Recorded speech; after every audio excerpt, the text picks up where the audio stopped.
Welcome to the Painter's Dialectic Podcast. My name is Josh Green, and I'm an artist and art educator living in New York City. And today's Spiritual Friends group event, I've invited Dylan Ngan, host of the Painter's Dialectic, and also a Buddhist scholar finishing his PhD in London. And this month, I asked him to speak about the six Paramitas, or the six perfections. These are the classical virtues of a bodhisattva, someone who's dedicated their life to spirituality and helping others.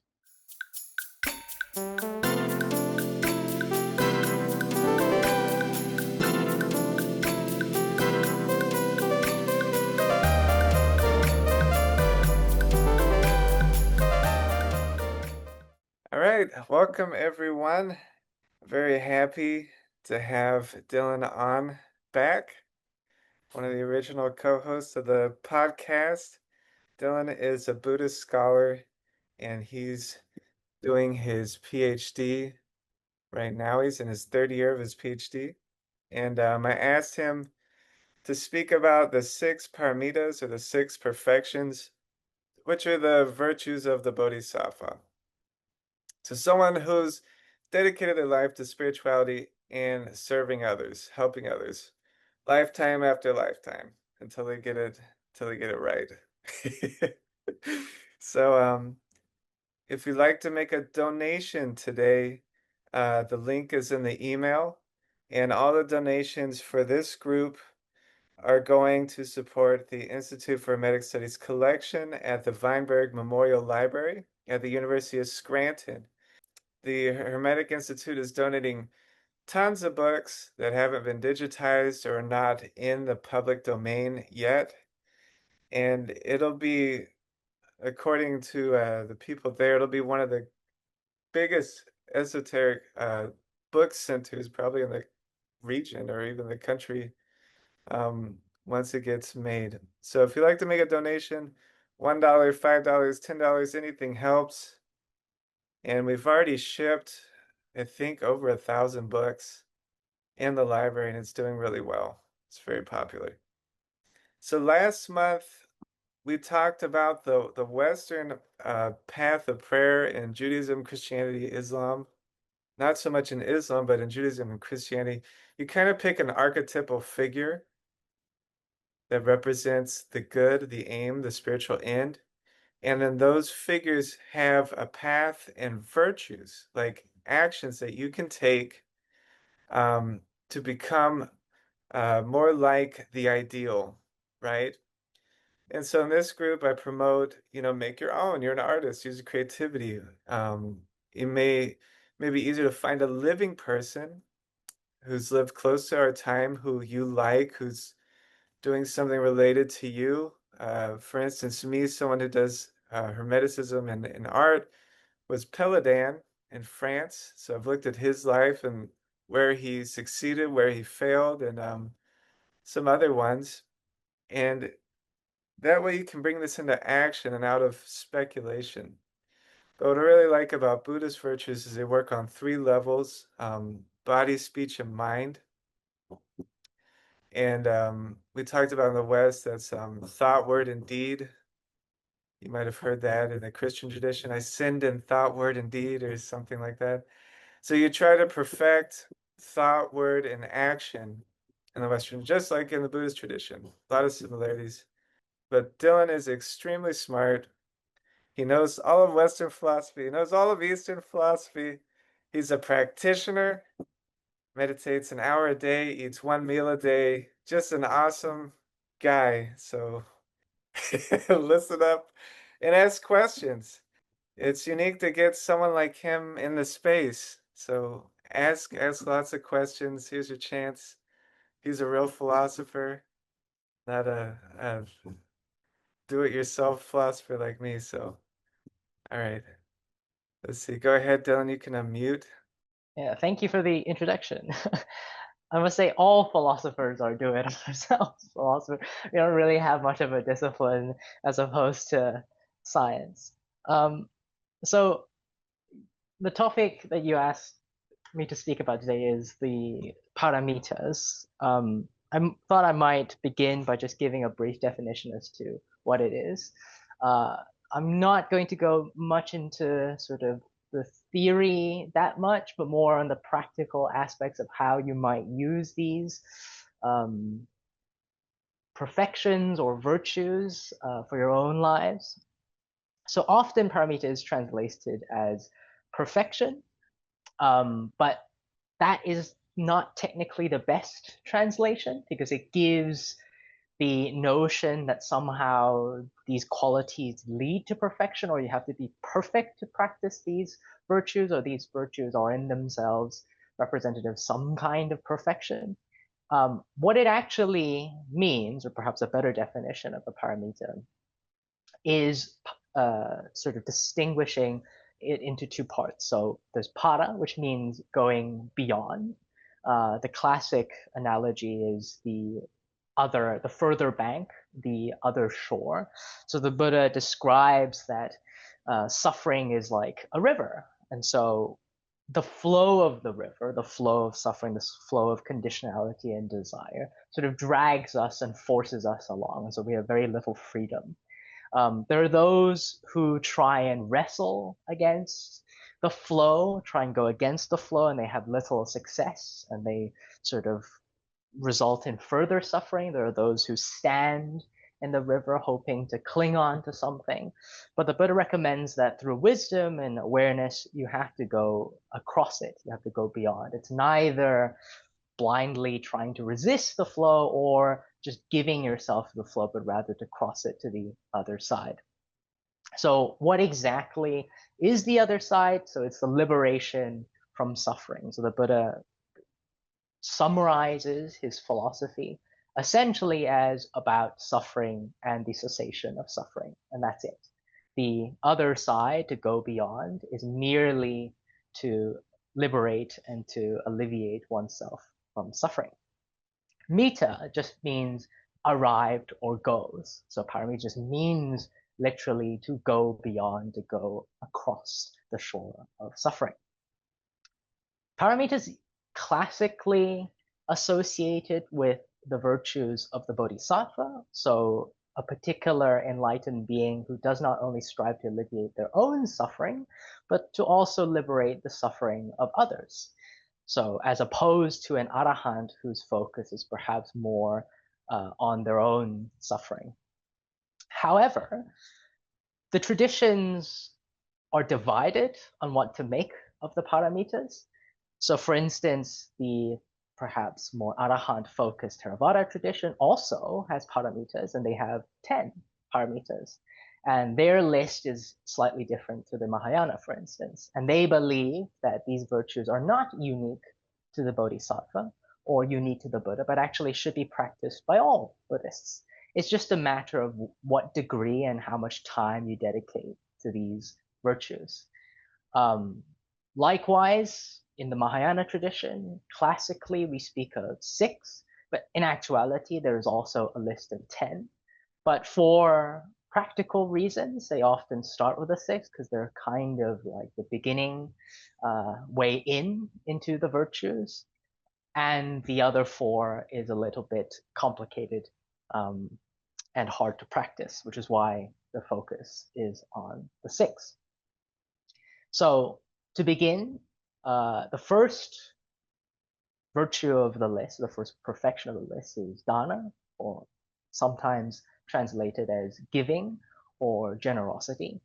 And it's at the beginning because, if you'd like, it's the first step towards alleviating yourself from suffering. In Buddhism, they believe that the largest obstacle and largest cause of suffering is to mistake the self as something as non-changing and permanent. And so there is a huge emphasis for those who suffer on clinging on some kind of permanent identity. And that in of itself is not a problem, but the cause of suffering is on focusing your life and your goals and ambition on a self, an identity, on me, on mine. So dana being the first virtue of generosity, of giving, is to attempt to begin to turn one's attention away from your needs and your pleasures and your goals and your ambitions, and to consider the welfare of others. So it's about opening yourself up through generosity to the concerns of others rather than just yourself. There are three levels, if you like, of generosity. The first is classic giving resources, money, for instance.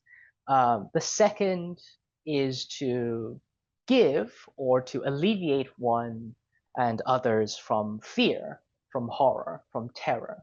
So that is the second level. So obviously there is much good that can be done by giving resources, but at the end of the day, what we want to see is to give the gift of alleviating oneself from fear. The third level is the giving of dharma. Um, Classically, it's been interpreted as giving teachings of the Dhamma, but actually the Bodhisattvas and the Buddha explained that the giving of the Dhamma is more appropriately interpreted as actually just acting on virtue, acting and practicing the Dhamma.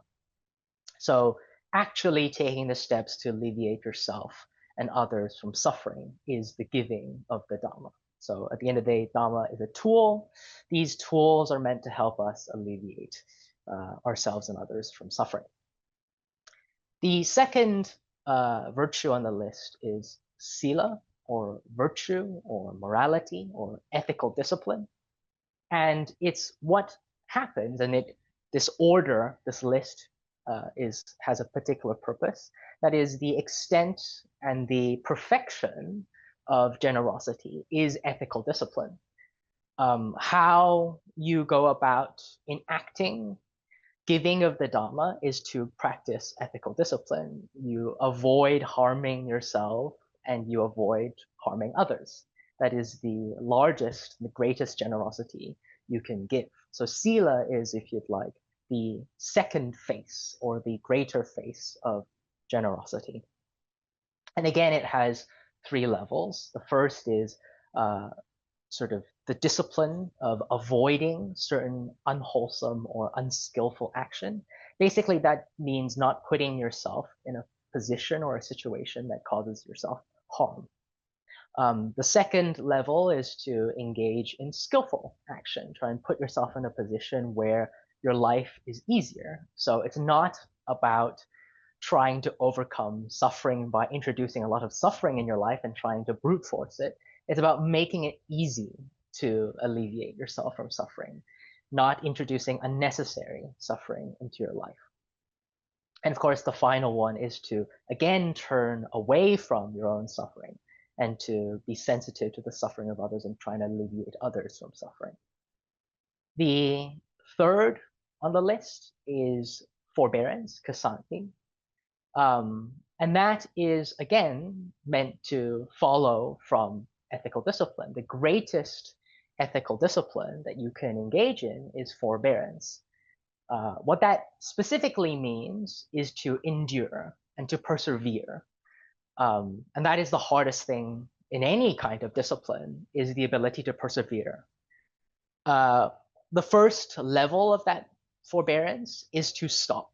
So ethical discipline, most religions have that similar list of things you should not do, to stop doing things. And Buddhism is exactly the same. They have a list of ethical principles, but based more on practicality. And so the idea is that you should stop engaging in behavior that leads to suffering. And that may seem like an easy thing to do, but actually it's much harder to stop yourself from habits than to engage in activity.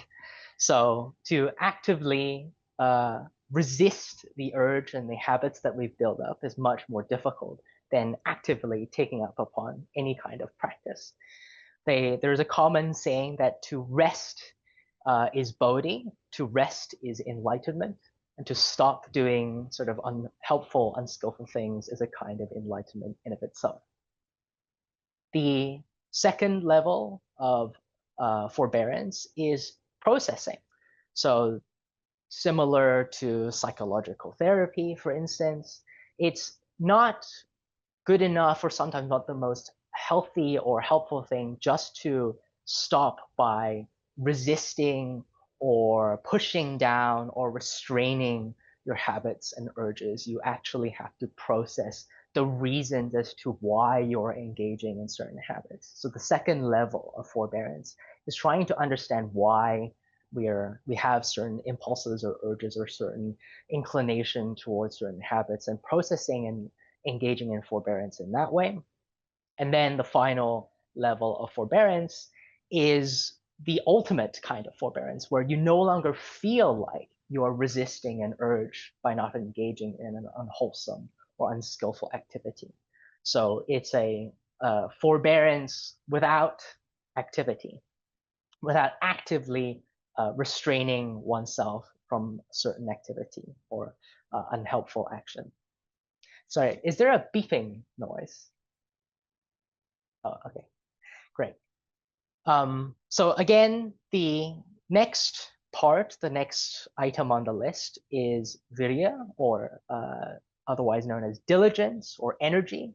So the hardest aspect, or the most foremost in forbearance, is to have the energy to carry it out with vigor. So what that actually means is that when it comes to unskillful or skillful activity, usually in our daily lives, we have a mix of unskillful or skillful activity. We do a mixture. We try our best to sort of lean one way or the other, to have more unskillful activity over the other. But to engage with diligence and energy is to cease all unskillful activity that we've already been doing, to not take up any new unskillful behavior that we haven't started to do, to engage in, to continue engaging in skillful activity, and to pick up any skillful activity we haven't engaged in. So now we're introducing active energy or effort into trying to introduce skillful behavior into our lives. And this is where it starts to become rather difficult. And this has to be accompanied by forbearance, precisely because it's very, very difficult to demand oneself to not engage in any unskillful behavior. The only way that is possible is through forbearance. The next step is jhana, so otherwise known as concentration. So people are familiar with this in Zen traditions, for instance, and sitting in meditation is a type of jhana. And the extent and the sort of foremost in energy is concentration. So what is the point of engaging in all of this skillful activity, of gathering all of this energy and diligence and vigor and effort, is to not only consider patterns in our activity and in what we do, but also to consider the patterns in how we think.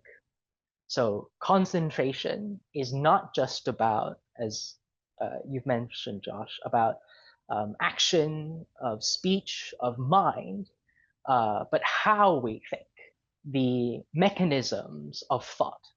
So the difference is body is bodily action, verbal is speech, things we say, mind is what we think. But concentration is taking a critical look at how we think, not just what we think. And so this is the point at which we engage with our habits, of and patterns of thinking. And really the goal is to get rid of any delusion or bias in thinking that leads to suffering. And so, for instance, I recently had a friend who's in her sort of late 30s, and she's being pressured by relatives and family members and friends to say, well, if you don't, get married and have children now, you won't, it's going to be too late.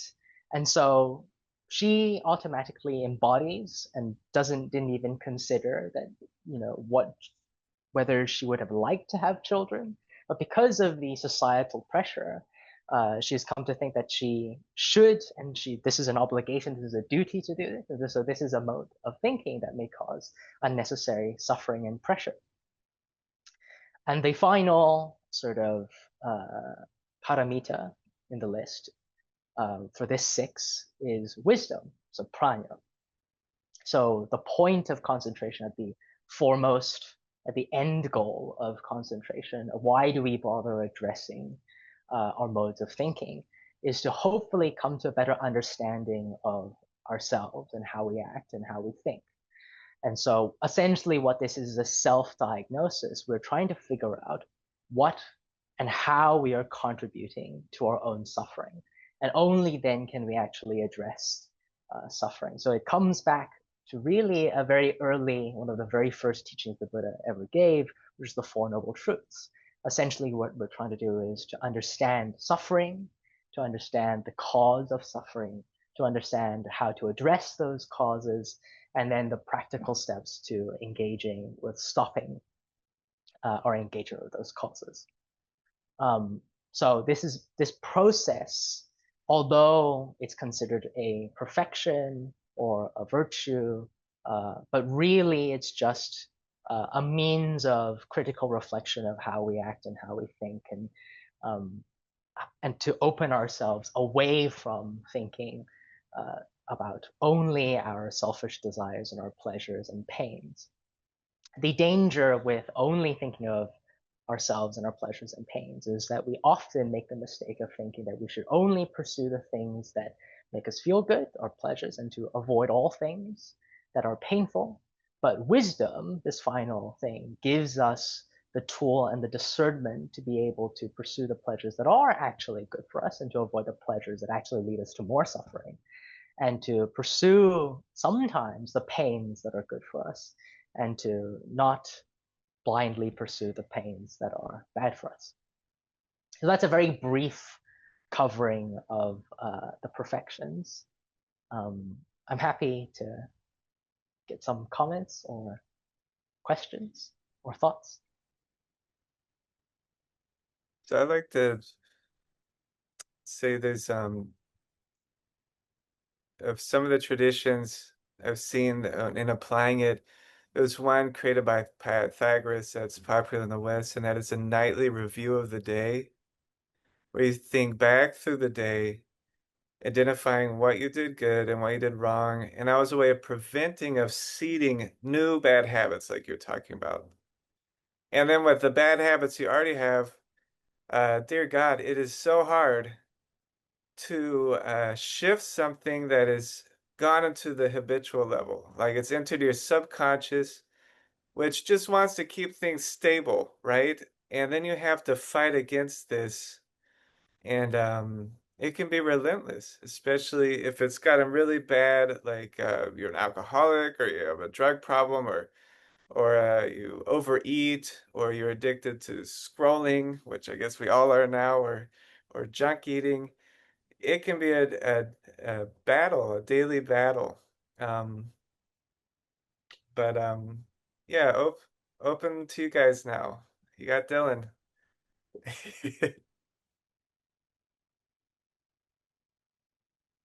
I have a bunch of questions, but I'm just going to start off with one. Um, one of my questions was like compared to this philosophy, like comparing it to Western philosophies, Eastern and Western, what are some differences that you find?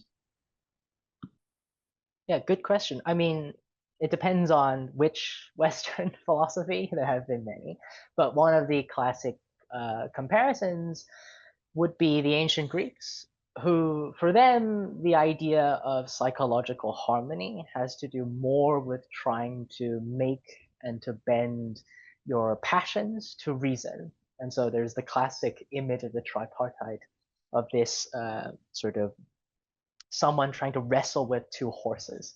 The horses are meant to sort of be representative of your appetites and your desires, and reason is supposed to sit there and to dictate and to try and control passions, and so on. And that's the means of reaching some kind of psychological harmony. Buddhism doesn't really see that there is so-called a person in the chair. So it's not a practice where reason sits there and manages to wrestle and control emotions. It recognizes that you need to work with your emotions and reason to get there. So it starts off with generosity. It's an emotional quality. It doesn't start off with you must reason yourself one way or another. It starts off with consider yourself as a social being, that you engage with others and you care about others, and you start your practice away from suffering from there. Um, it acknowledges the fact that your practice also requires um, you working with your biology as well. I was speaking to someone about how, we may not always recognize this in Buddhism because it's a lot of theory, but being generous and being social makes practice perceptively easier. If you release, for instance, certain hormones and for example, oxytocin, you make your perception of suffering a lot less than if you thought that you had to do this as a solitary, isolated being. If you move sort of further down the line in Western philosophy, there's a lot of solitary armchair morality. And so that can be a lonely existence. And even though you have sort of certain individuals like Nietzsche, for instance, who advocates for sort of inner strength, too much solitude literally drove him insane. So there's also a social element to philosophy that's often ignored. That's interesting. We're definitely social creatures, so I like where you're adding in there. Maybe Dylan throw in with that the importance of having a sangha too. Yeah, so Sangha in Buddhism is often sort of translated as a community. And the idea is that one of the Buddhist disciples, made an observation once to the Buddha, and he says, well, he thinks that admirable, noble friendship is half of the holy life. And the Buddha corrects his disciples, actually, no, it's not the half of the holy life. Having admirable and noble friendship is the entirety of holy life. We cannot do this alone. It's impossible. We're not, isolated in the world.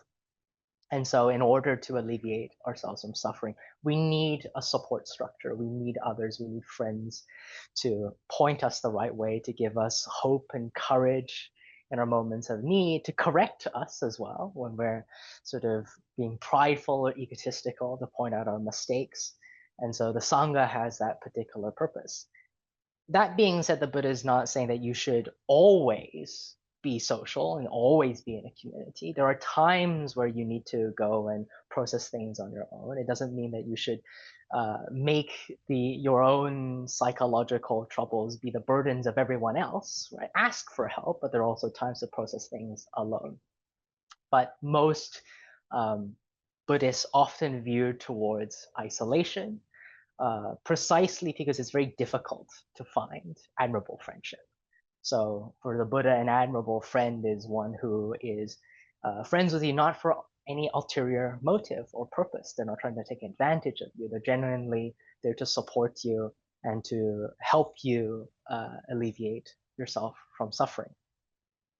So the difficulty is that what do you do if you don't have that kind of support system or that community? Well, the Buddha's advice is that if you genuinely cannot find noble or admirable friendship, the Buddha says, well, then walk alone. That's your only alternative, because having bad friends is far worse than going at it alone in some instances. I like to throw in a lama that I know she lives in a cave half the year. Even in those solitary retreats, she has a team. There's like three of them that takes turn. One person does all the cooking and cleaning and laundry for the day, so the others can do that. And then they have a network of people set up in the town that bring them food. And there even might be, she's always asking for American donors, to help support. You can't do it alone, even in solitary, if I was going to do a retreat, I would call a few friends. Um, it's a team effort, and knowing a lot of therapists, maybe Reem could speak on this, is being alone and not being able to express what you're going through and being stuck in your head making stories is the fastest way to become mentally ill. All right. I understand and I agree completely. And that's why a lot of therapists have their own therapists that they see and check in with and just make sure that they're on the right track. Because it's very easy to get caught in those obsessive, ruminating, constant barrage of thoughts. And they say that 95% of our thoughts are the same thoughts on repeat. Very few are unique. So just to your point. Yes, I'd like to make a few comments here. I mean, one comment basically. I think to answer Phoenix's question about any similarities. I think for at least what I've been studying the last I would say 5 years, something that was similar to what Dylan talked about today was the fact that they divide some of the practice into what they call via negativa, meaning thing you should not do. Don't do this. Don't do that. So that will be what they call the via negativa. Then you have a via positiva, which would be what you said, actually doing action that avoids suffering. So then they'll move to do this, be generous, for instance, be forgiving. And then the third level will be close to jhana, which is the meditation when you start to inquire inside. It'll be similar somehow to what I've studied. But the question I have, though, and it comes quite a bit, is the question of ethics. Any guidance in that? Because that can be pretty, I don't know what to say, subjective. For instance, your friend is feeling pressure to have kids. For some, the ethical thing to do is to get married and have kids. So what are the general guidance, at least in terms of Buddhism?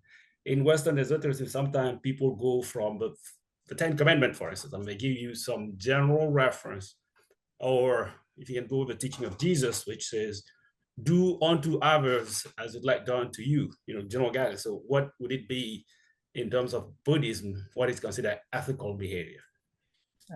Great question. So in Buddhism, the sort of general term is sila, is ethics or morality. Yes. More sort of specifically, they do have sort of a list of sort of rules, disciplinary rules, which is called the Patimokkha. Mm-hmm. And what's interesting about the Patimokkha is that it didn't exist in the beginning. So the Buddha had no need to have any sort of ground rules in the beginning because everybody just got along fine. Yes. The existence of the Patimokkha only occurs, and what's interesting if you read the Patimokkha is that every rule has a story, and it gives you a story of exactly what happened that required the establishment of a rule. And usually it's somebody does something and it ruins it for the rest of us. And so that's how the sort of rules came to be. And Patimokkha literally means sort of the means to liberation. So these are merely helpful guidelines, but at the end of the day, the goal is to liberate one from suffering. And so it's a very subjective thing because everybody's reason and everybody's sort of reasons for why they suffer is different. And so everybody's ethical discipline will be different. So as you mentioned, if someone has a particular issue with substance abuse, with alcohol, then their ethical discipline will be geared towards that. But if you never had any issue with substance abuse, then you wouldn't need to think about that sort of ethical discipline. Of course, the Patimokkha begins with sort of the classical sort of moral codes that every religion shares, like try not to kill anyone, try not to sort of steal anything, try not to commit adultery, that sort of thing. But at the end of the day, the basic idea is try not to harm yourself and others. So the Buddha is quite open to sort of practitioners to interpret that as they wish. But of course, within a monastic community, the rules are a bit stricter. So if we're speaking about the ethical code just generally, then it's a lot more open. But if you belong to a community, then the situation changes because in a community, it's no longer just about the general idea, but it's about living together and trying to get along. So a lot of the ethical discipline is less on the ethical and more on the discipline. It's about trying to create a community where we can all get along, not step on each other's toes. For example, like small things like if you're finished with a mat, put it away. So that's one of the rules. Because if everybody leaves the mat out, well, bugs come along, they bite holes in the mats, right? And it becomes dirty. And so these things are just a matter of community living. So sometimes the ethical discipline is about just living in a community and seeing what we could do to make our lives a little bit easier and to support one another, or sort of certain aspects of the daily of sort of restraining certain habits that we might not notice. So sometimes the rules are a bit hilarious in the sense of monks are not allowed to tickle or scare one another or pretend to be like demons and ghosts and things like that. And that's just a matter of basic human decency, right? Trying to care for one another and have basic manners. And so a lot of the ethical discipline is less ethical, more just rules for general being a human, trying to be decent and polite and things like that. So you can see the range of these things is quite broad, but at the end of the day, the same principle applies. We're trying to help each other get by. And so trying not to get in each other's, we're trying to not make it difficult for others, is the general idea. Thank you. Thank you so much. Yeah, if you kill people, your life's going to be pretty complicated. A lot of people aren't going to like you. So a lot of ethics isn't about good and evil. It's just about simplifying your life, right? Living in a skillful way, right? Just being competent, not making a mess of things. And maybe you can talk about that too, because I feel like some people make mistakes and they won't ever give themselves a break. There's like shame, like I screwed up, I did this person, or someone does something to them, and I can't ever forgive that, you know? The good and evil maybe you can talk about skillful and unskillful and forgiveness and shame. Yeah, that's a very good point. One of the obstacles to right view or to gaining sort of discernment and understanding in Buddhism is clinging to rites and traditions. And one of those rites is ethical discipline. So you are getting in your own way if you take ethics too seriously. So if you think that the rules are somehow the point in of themselves, that becomes a problem because these sort of rules are meant to be tools. They're just meant to be helpful. They're not meant to be sacred in any way. And so part of the Patimokkha is also a list of reasons why it would be perfectly okay to break the rules. So underneath every rule, not only is there a story that tells the principle of action and why this rule has been set up, but also all of the reasons why this rule may be broken and that it's perfectly okay to do. And one classic example is for reasons of health, physical or mental. So you can break the rules if it endangers your physical or mental health in any way, right? Then the rules don't apply to you. That is an example. Another story that teaches about sort of balance with ethics is there was a particular musician who was very, very adamant about following every single rule to perfection. And so he was struggling and trying really, really hard. And as you said, there was associated with a lot of feelings of guilt and shame whenever a tiny mistake is made. And the Buddha used a musical sort of analogy, and he asked him, when you were a musician and you sort of tightened the strings too much, you couldn't play, right? You would break the strings. Likewise, as a musician, if you loosen the strings too far, then you also couldn't play. The only way to play is to have a balance, right? A right amount of tension in order to play. And so exactly the same manner, the Buddha says, well, in the beginning, you might find feelings of guilt and shame helpful to get things along.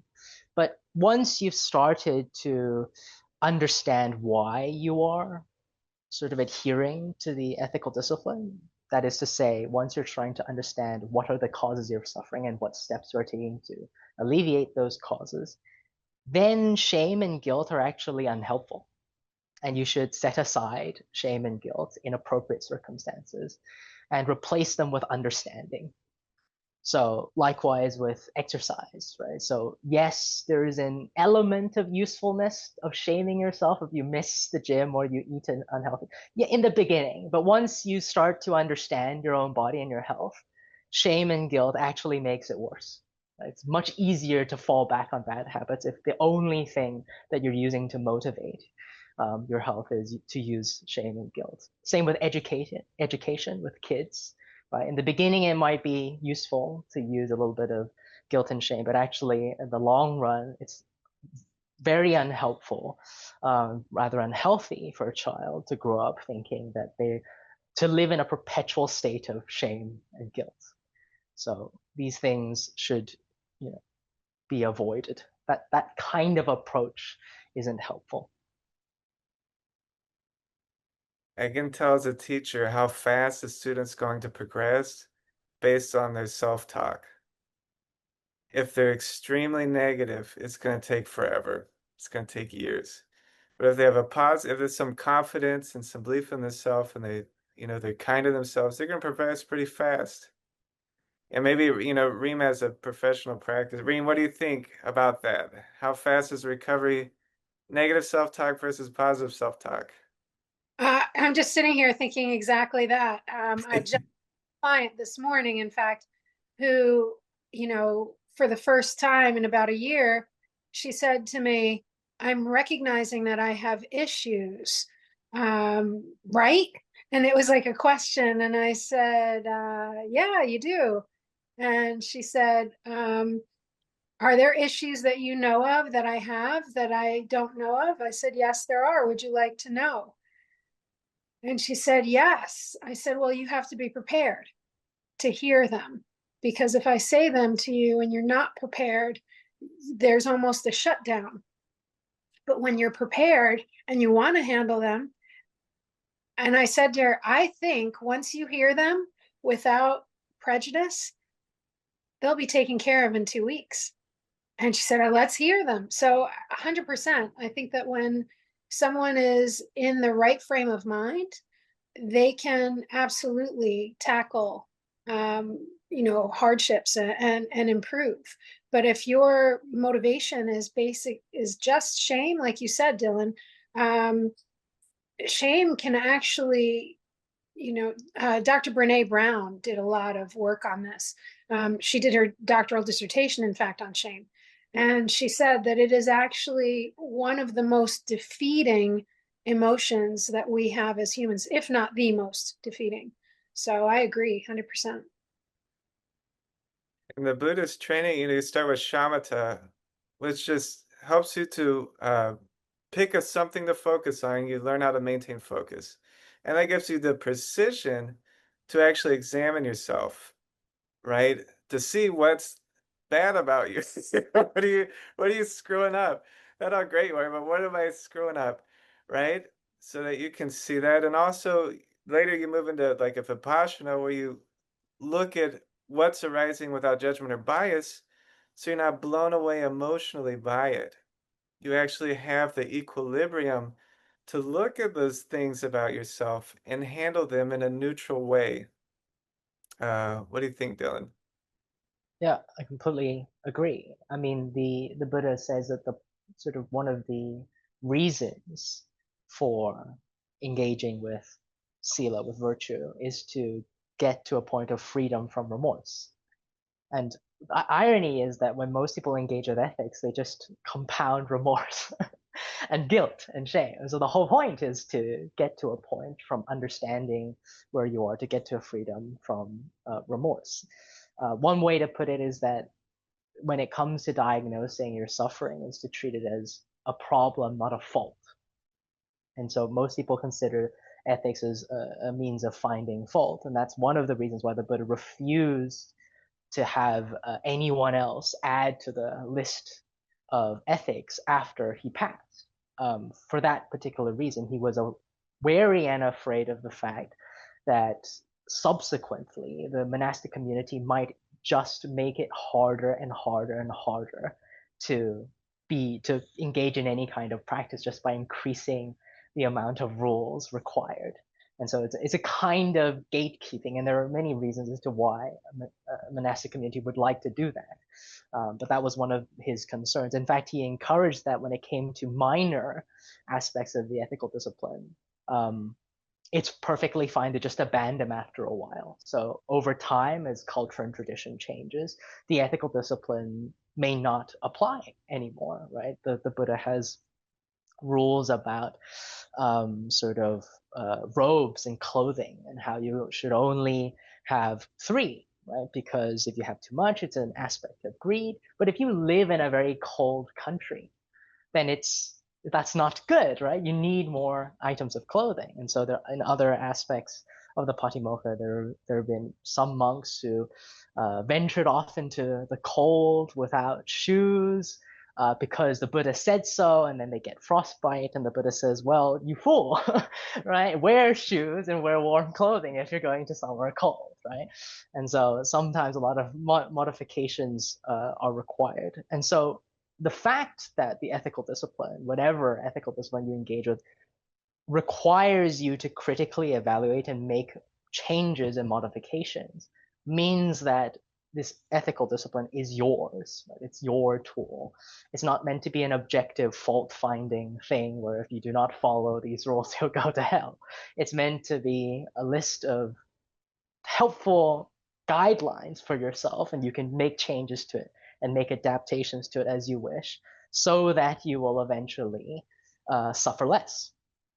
And so if we bear that in mind, and we're mindful of that it's ultimately meant to serve my goals, it's meant to be a tool for my purpose, then it becomes less of a burden. And what we often see in Buddhist communities is that the more people practice, the more they suffer under the burdens of the ethical discipline, the more they feel like that they're not doing well. And actually they get increasingly more upset as they practice. So the Buddha is quite clear that as you progress through the stages of this, right, you should feel more joyful. One of the elements, one of the there's 7 stokes or elements of enlightenment, and one of them is joy. Right? So if you're not having a good time when you're practicing, then something has gone wrong. Yeah, I do have actually 2 more questions, but I think I wanted to give everybody the opportunity to ask questions because I've asked mine already. I think Phoenix mentioned initially that she had more questions. If not, then I'll probably go ahead and ask mine. I have more too, but you could go ahead. Okay. So I think you give them in order. Does it mean that there's supposed to be some type of progression, or at least is it easy to kind of practice them in this order? And also the other question I had was that when it comes to, for instance, the Tree of Life and Kabbalah, every virtue has a vice. So the one you gave, they also have the other side that you should be aware of, so that you kind of learn from that and see what you're supposed to work on. Yeah, that's great. So you're right. In Buddhism, often the order of the lists are practical in nature, but theoretically there is no order. So they're practical in terms of difficulty. And so that's why it's listed in that way. It's much easier to start with generosity, then move to ethics. Much more difficult to begin with total wisdom and concentration. But theoretically, they're all faces of wisdom. So if you like, generosity is wisdom, just with a different face. And so actually later down the line, the Buddha says, well, all 6 of them are just wisdom in different flavors, if you'd like. They have no metaphysical difference. There is no real theoretical difference between the 6. You're also right that each of the paramitas also carry a danger, and that danger is ignorance. And so the Buddha says, whatever you practice in Buddhism, whatever practice, has to be mediated by discernment, by wisdom and understanding.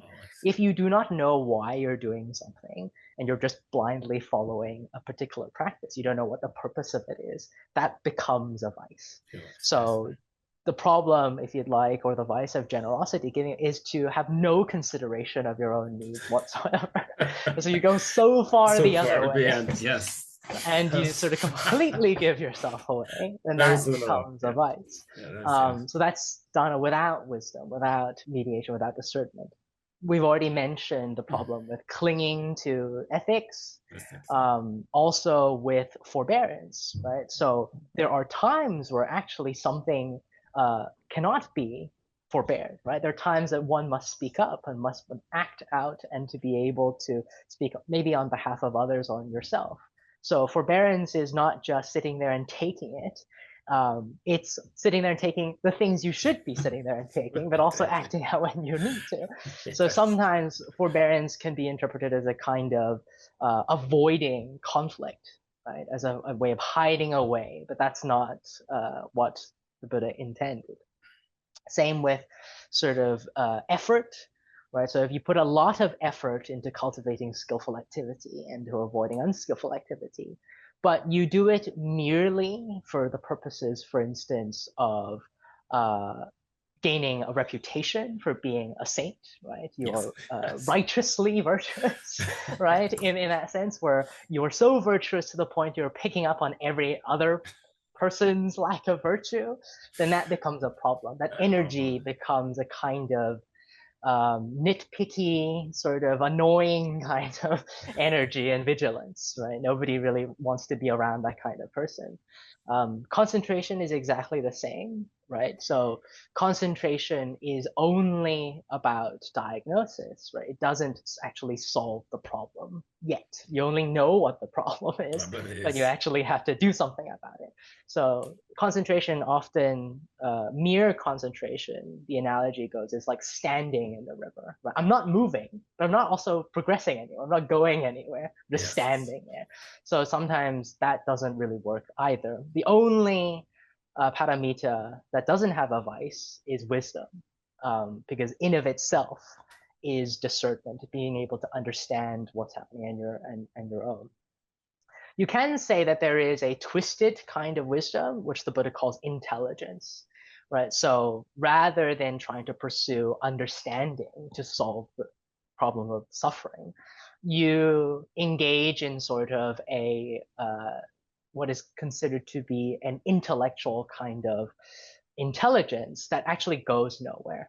So, for instance, you see this a lot in the academic side of Buddhist studies, right? People know a lot theoretically, like myself, about all of this Buddhist stuff. But if it goes nowhere and you just know all of the theory and you know all the words and the technical terms and you know all the philosophies, well, still, that doesn't actually equate to wisdom. The Zen practitioners call it parrot Zen or parrot wisdom. You've taken something that someone wise has said and you've just repeated it. So in actuality, it doesn't go anywhere. There is also a story in the sutras of a particular monk who does exactly this. He knows the material very, very well, and he has a lot of disciples, and he teaches. And the Buddha dubs him the worthless man.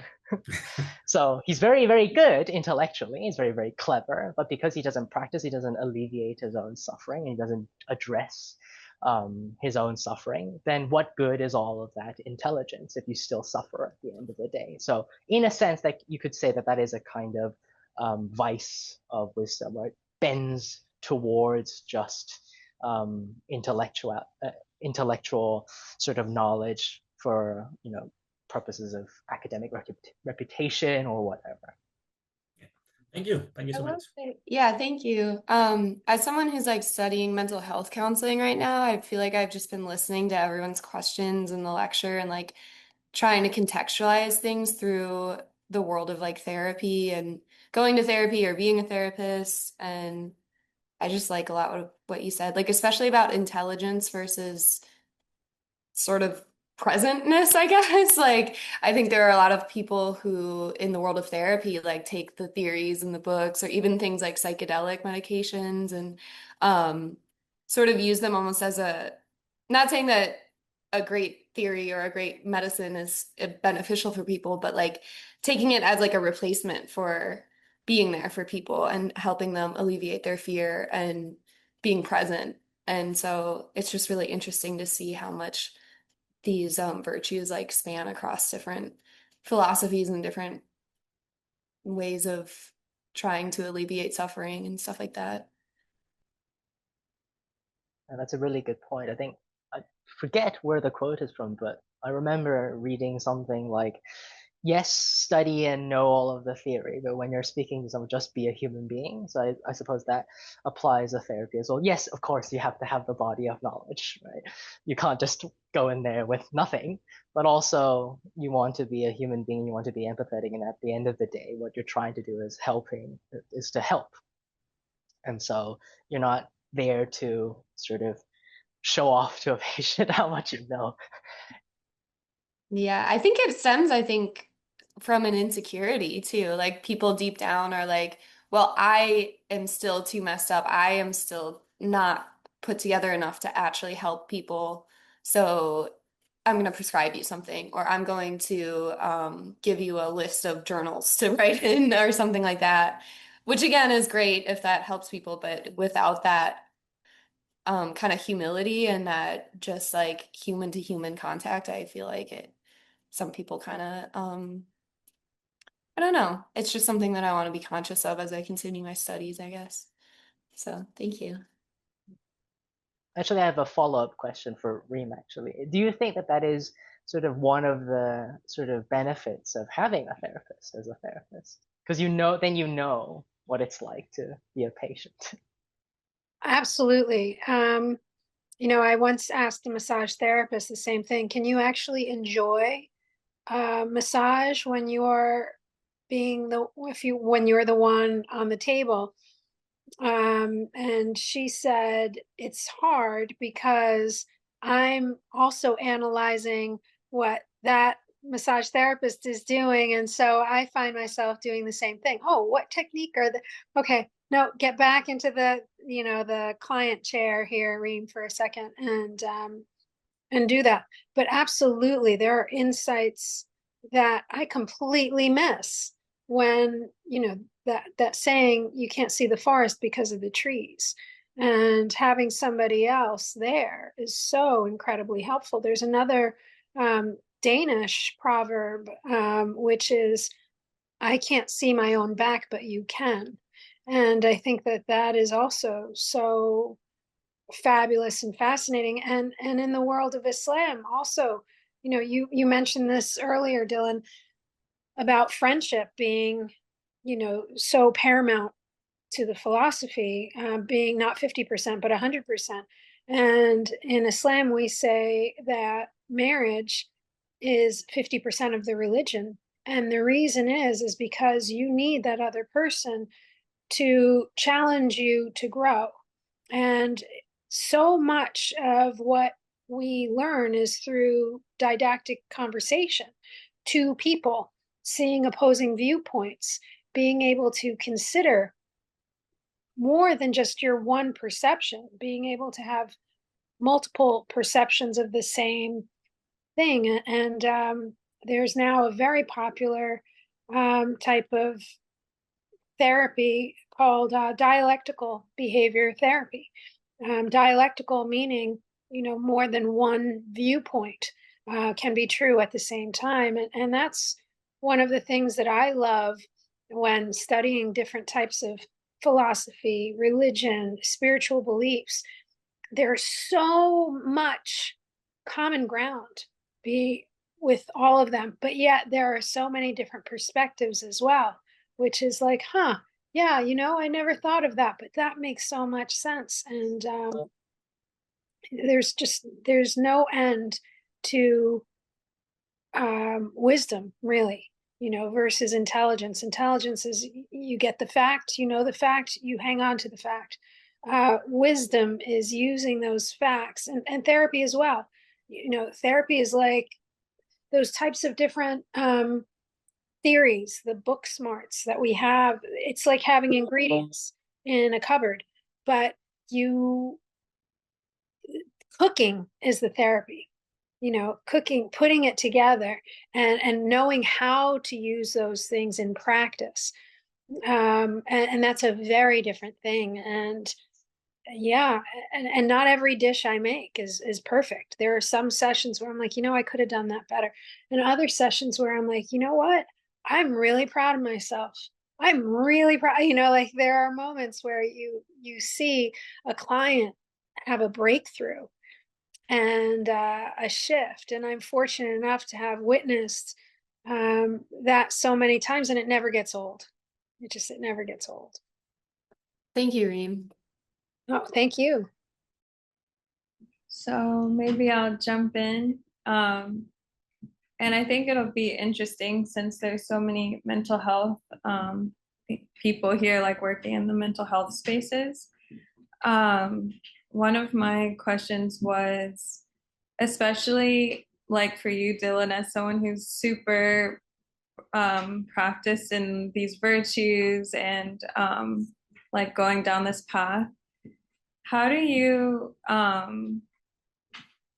like in your daily life, when you're confronted with people who are more reaction based and maybe aren't like as conscious of other people and maybe like their effects, or maybe are caught up in their own stories and are hurting other people, maybe even unconsciously, like not trying to, but falling into hurting other people, even whether it's like from day-to-day life or even in like friend groups and stuff.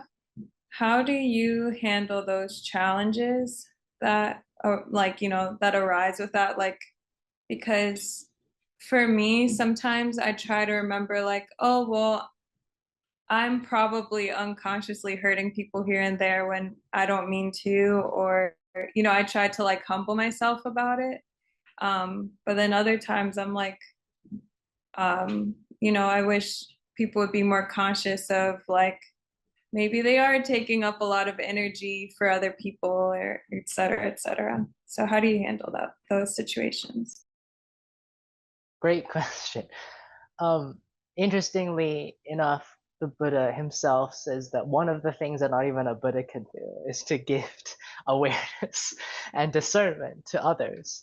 So unfortunately, this is one of those things where it's sort of self-assigned, right? Whether or not they decide to pay more attention to their behavior is purely something that only they can do.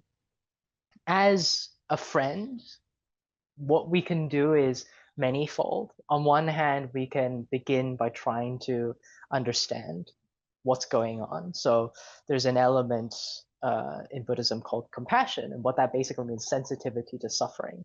So often there is this idea that if they are unconsciously hurting others or they're causing hurt to themselves, well, that comes from a place of suffering. But if they were doing fantastic and they were all happy, they wouldn't be hurting others. And so the first step is trying to understand that, oh, okay, there is a place of suffering, that there is suffering there. And that is mainly for our own sort of psychological welfare, so that we don't see their behavior as somehow intentional or targeted or personal. Their behavior towards you may not be about you in particular, maybe something else that they're dealing with. There is a sort of Taoist story actually about anger. And so there was a person just sort of sat on a boat, and he feels someone bump into his boat from behind. And so he was just about to sort of turn around and yell and hurl insults at the person behind it. And he sort of turns around. There was no one on the other boat. And the analogy is that when someone is not paying attention to their behavior, they are like a boat being steered one way or another by a particular emotion here, an impulse there. And so they live, the Buddhists call, a conditioned existence. And so in some sense, they're like a child, right? They pursue every whim and every impulse, every sort of emotion. And we don't feel like we should sort of consider children as fully responsible agents for their actions. We give them a lot more leeway. We give them a lot more toleration and understanding because they're trying to grow up, they're trying to understand the world around them, and try to process their emotions as well. As for actively trying to help another individual. Another thing that I find helpful is knowing my own limits. So knowing what I can and cannot do. That means what I am sort of able to do in terms of what I know. So some problems I cannot fix in the sense that if they came to me with sort of an injury, I wouldn't attempt to fix that. I would direct them to the nearest hospital. And so it depends on the nature of why they're sort of in pain or suffering or why they're doing the thing that they're doing. The final sort of last resort, which is sometimes what the Buddha recommends, is sometimes you have to remove yourself from that situation. When you recognize that actually there is very little you can do, and actually remaining in the situation is just causing you more harm. So if you find it impossible to understand in a particular moment, right, you just can't help taking it personally. If you find it sort of unhelpful and a detriment to yourself to try and attempt to help another, then it's best to sort of step back and sort of set a boundary. An analogy that I often use is sort of like being a lifeguard, where if you cannot help, then you are now at risk. So what is often the case is that my father used to be a lifeguard, is if the other person's being sort of uncooperative, either you step away or you actually have to sort of render them unconscious because in the struggle you might actually be brought down with them. So of course that is a very lifeguard specific piece of advice. Don't render any of your friends unconscious. But removing yourself from a particular situation might be helpful sometimes. But you ask a very, very difficult question. Even the Buddha is powerless in certain situations when people are so wrapped up with their own issues that they are unable to hear any sort of advice or unable to entertain any alternative idea. And as painful it is to sort of ignore and to step away from that because you feel like, oh, it's my obligation as a friend. Sometimes the best thing to do is to wait for them to resolve and to open themselves up again and give them time. The worst thing you can do is to approach the conflict in a manner where you close doors forever. So if you insist on having that conversation or that engagement with them when they're not particularly emotionally available or ready, what you do is that you deny any further possible future avenues of having that conversation in the future. So maybe stepping back and giving them the time and space might be a helpful thing. That's personally what I found helpful in my case. But everybody has different experiences. So again, like ethics, you have to sort of use your own discernment and see what happens. Thank you. Yeah, it's definitely a tough one. But yeah, thanks. I have a question, actually. Dylan, what would you say is the route to discernment? Because discernment is so critically important. In terms of Buddhism, how do you get there in Buddhism? Yeah, that's a great question. So discernment is one translation. The other translation, sometimes called wise attention, more commonly is just awareness. I like the phrase paying attention to what we pay attention to. So often what we pay attention to is not up to us. So if we see a shiny thing in the window, our eyes dart to it, or we pay attention sort of in a conditioned way. But we do have the ability to notice when our eyes dart to the shiny thing in the window. That is up to us. And so discernment begins by paying attention in that manner. And so the Buddha often says that the way he came to be enlightened is through wise attention, by noticing how he thinks and how he acts, and to question, why am I acting in a particular way? Why are my eyes drawn to the shiny things? Why am I conditioned in a particular way? So that begins with that is the root of discernment. The other aspect of discernment is not just diagnosing, but also figuring out what method to choose and what practice to engage in. So one of the other elements of enlightenment is discernment in terms of what path to take, and not to think that there is one path and there is one way to enlightenment. Everybody must do this particular set of things. But everybody has their own sort of means of getting to being liberated from suffering. And so the only way you can know what works for you is to apply your own discernment. And so being able to question and to doubt is also one of the roots of discernment. So interestingly enough, doubt is simultaneously a barrier in Buddhism and a requisite to Buddhism. And so by clinging on to doubt, that is to be ignorant by choice. So you have doubt, but you don't actually do anything to resolve that doubt. You just happily remain in doubt is a problem. But if you allow doubt to be the beginnings of critical thinking, of discernment, then that becomes a helpful thing to doubt and to question. Yeah, I do have a question. So it seems like a bit too Josh. A question.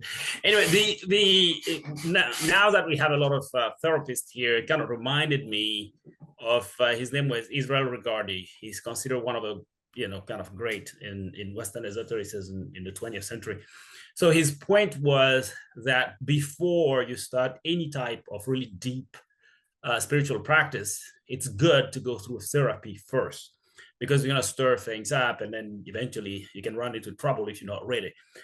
So I would like to ask the therapist here and everybody here, what was their personal experience and what do they think? Is it really something that should be a requirement? Because he was very serious about it. He wanted everybody to go through therapy before they get started on anything. Is it really something helpful? Can it turn it into more of an intellectual exercise where you start to analyze whatever model of a human mind that you know, or do you think it'll be helpful and to which extent? It's kind of a little windy, but I hope you get the idea.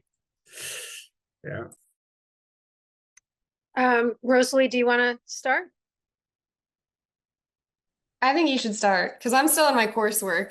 I can't say that I'm a licensed therapist or anything. But you are so wise, Rosalie. You're so wise. So I'll go ahead. I think that in terms of spirituality, philosophy, religion, therapy, it's so hard to tease apart each of those disciplines and say that they're entirely separate from one another. So I love the question. It's fantastic. And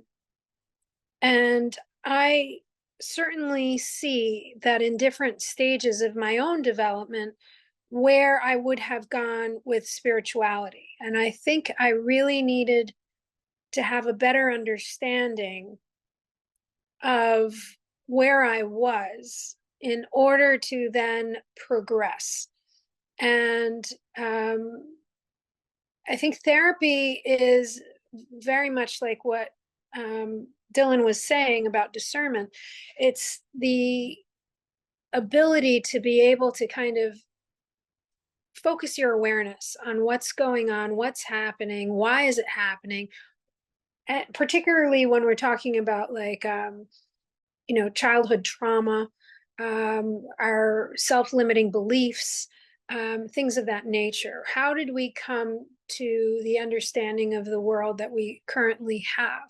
And if we have an understanding of how it is that we function, it is helpful in then trying to understand how everything functions, which is what I see spirituality as. I see it as kind of like the order of things. And if you're kind of in a place where you're in your own chaos, it's harder to understand order. I hope that's helpful, and I hope that's clear. It is. Thank you. Yeah, it is very helpful. Thank you so much. Yeah, what I'm thinking of is that having a spiritual practice when you are in that chaos can very quickly lead to like an addiction to answer seeking or maybe even fortune telling, or can lead you to be vulnerable to like kind of cult like communities. Yes. In some states or some instances. And so I think having that sense of inner groundedness is really important. But then I also think about, and this is something I just think about as a student therapist, is like cultural differences. You know, like if you are um, like a Westerner going to a Westerner for therapy, it's going to be very different than if you are part of some non-dominant culture. And I think it's important finding the right therapist and someone who can support your ideas about community, individuality, family, because those are very different, not just based on culture, but based on who you are as a person too. So I think it depends on sometimes just finding the right person, but that human connection and that um, the insights that you get are very important, I think. Mhm. So I've also done a lot of therapy. So Yeah. I also want to just add a, if I could play devil's advocate for a moment. I think that it is also, you can say that spirituality in some cases can help while you're simultaneously doing therapy. I don't think you have to have had therapy. Oh my gosh, Rosalie, your pup is so cute. Sorry, distraction. That's good. But I think that when you have, you don't have to be completely fixed. You don't have to be, because none of us are. None of us. Yeah, ever. But I do think that my spirituality has helped me progress in terms of, you know, where I've come in therapy as well. I think certain ideas about, you know, everything happens for a reason, and the idea of, you know, free will along with, you know, our soul's journey, and the things that we find as challenges are here to help us progress. For me, that helped me significantly. Can't tell you how much that helped me with my own anxiety, because I recognize that those things that I once feared happening that kept me up at night are actually for my greater good. They're to help my progress. So, in that sense, I don't think you need therapy to become a spiritual person, but I do think it's very helpful. Just like you don't need driving lessons in order to learn how to drive, but it's a lot safer that way. Does that make sense? Makes perfect sense. I like the analogy, actually. It's a great one. Thank you. Thanks. Well, let's see, Dylan. I think wisdom in the Buddhist context, I see similar ideas of wisdom in Judaism and Kabbalah. Um, it's a it's a I don't think people understand what that means in a Buddhist context.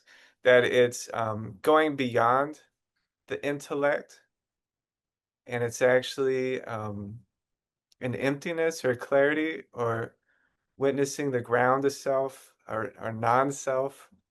Um, could you define that more, and how does that play into this? Yeah, so again, because of how broad Buddhism is, it depends on who you ask. Yes. And actually, in Mahayana Buddhism, there's actually two forms of wisdom. So wisdom comes in as number 6, and then again comes in at number 10, but under a different name. And so one area of wisdom, one way of interpreting wisdom, is merely understanding conditionality of suffering. So an awareness of your own suffering and the causes of that suffering, and the cessation of that suffering and the means to cease suffering. So that is one level of wisdom, is just understanding the conditionalities of how your psychology of suffering works and how to deal with that.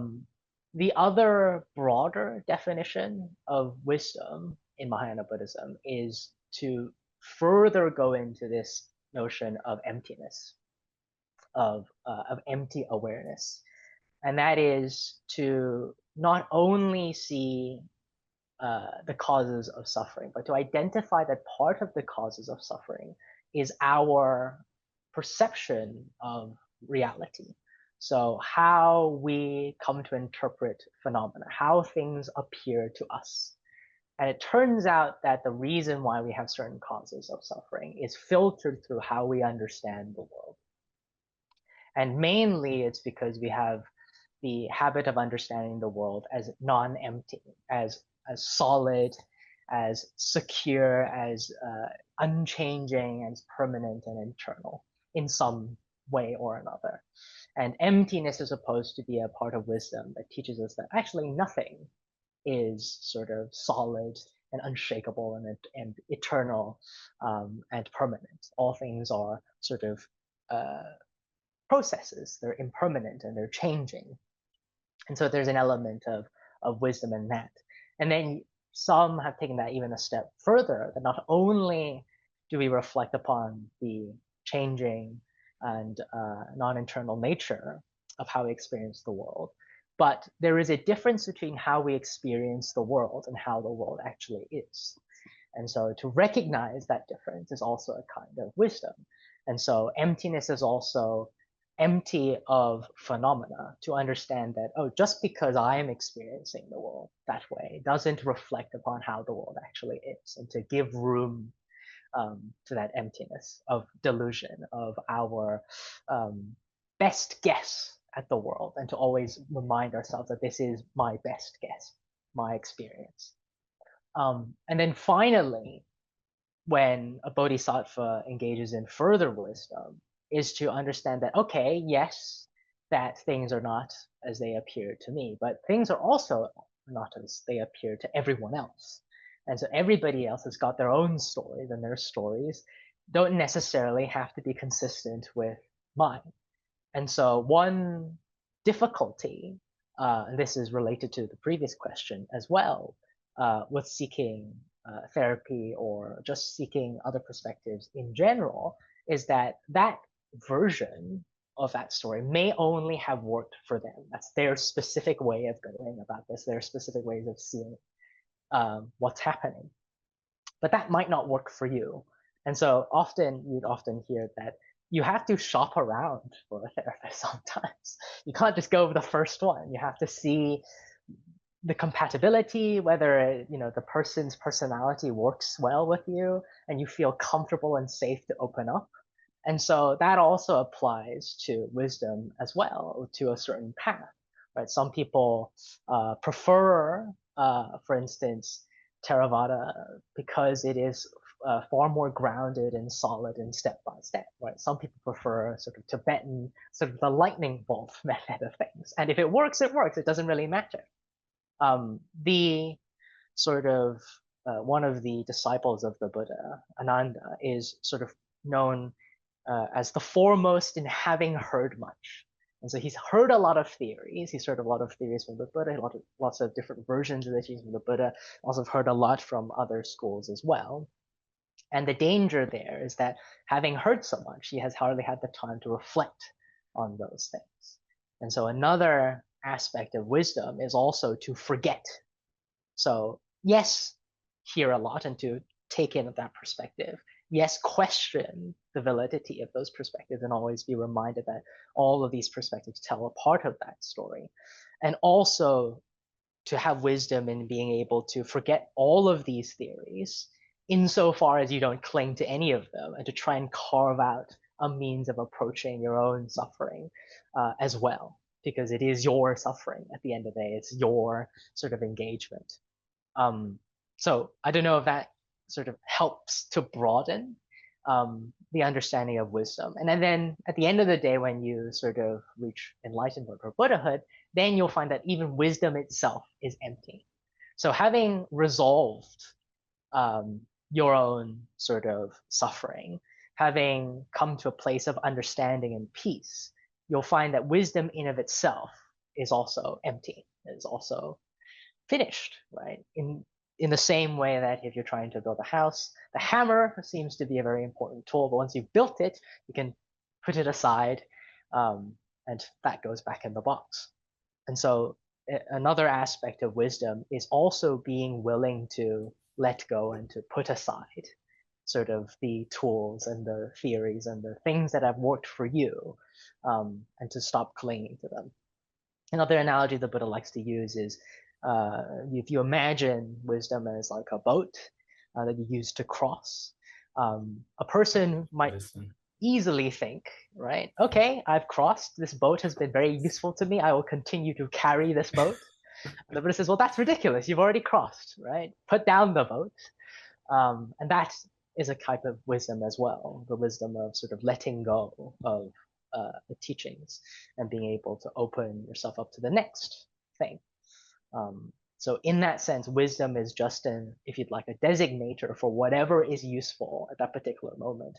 But like non-self, like every other Buddhist theory, behind it is really empty. There is no such thing as wisdom, if you'd like. It's a dangerous thing to say. Yes.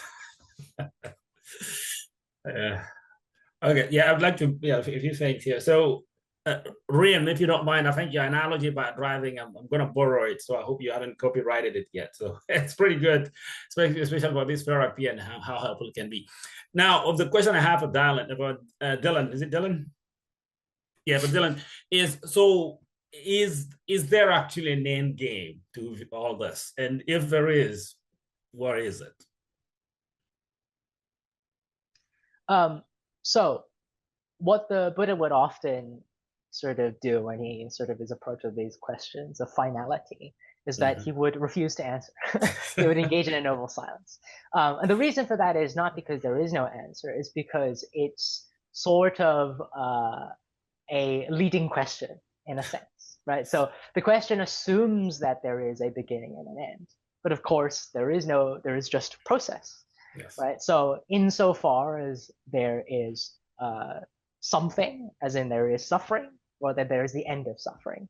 Well, if there is no longer suffering, then there is no longer the end of suffering.